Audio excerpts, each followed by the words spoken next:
Supreme court نے senator Faisal وابڈا کی تاحیات نااہلی کا فیصلہ کالعدم قرار دے دیا ہے۔ دوہری شہریت کی بنیاد پر فیصل وابڈا کو اسلام آباد ہائی کورٹ نے چند ماہ پہلے تاحیات نااہلی کی سزا سنائی تھی۔ سزا کے خلاف فیصل وابڈا نے سپریم کورٹ میں اپیل دائر کی تھی، جس کی سماعت chief justice Umar Ata Bandial, justice منصور علی شاہ اور جسٹس عائشہ ملک نے کی۔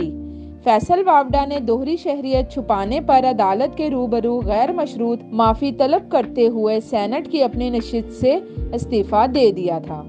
عدالت نے فیصل وابڈا کے اس قدم کو سراہتے ہوئے ان کی تاحیات نااہلی ختم کر دی اور قرار دیا کہ فیصل وابڈا اگلے قومی الیکشن اور سینٹ الیکشن میں حصہ لے سکتے ہیں۔ آئین کے آرٹیکل 63(1)(c) کے تحت تاحیات نااہلی ختم کرنے کا یہ فیصلہ خاصی اہمیت کا حامل ہے۔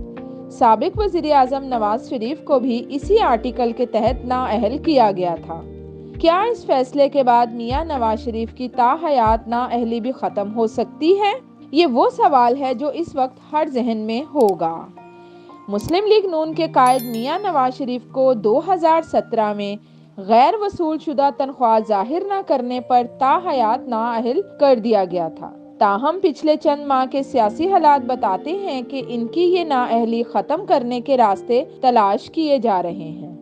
کبھی آئین میں ترمیم کی افواہیں سامنے آئیں تو کبھی یہ کہا گیا کہ تحریک انصاف کے چیئرمین جناب عمران خان کو ایسی ہی کسی شک کے تحت نااہل کیا جائے گا اور پھر دونوں رہنماؤں کی نااہلی یہ قرار دے کر ختم کر دی جائے گی کہ میاں نواز شریف اور عمران خان ملک کے مقبول رہنما ہیں اور مقبول رہنماؤں کو تاحیات نااہل نہیں کیا جا سکتا۔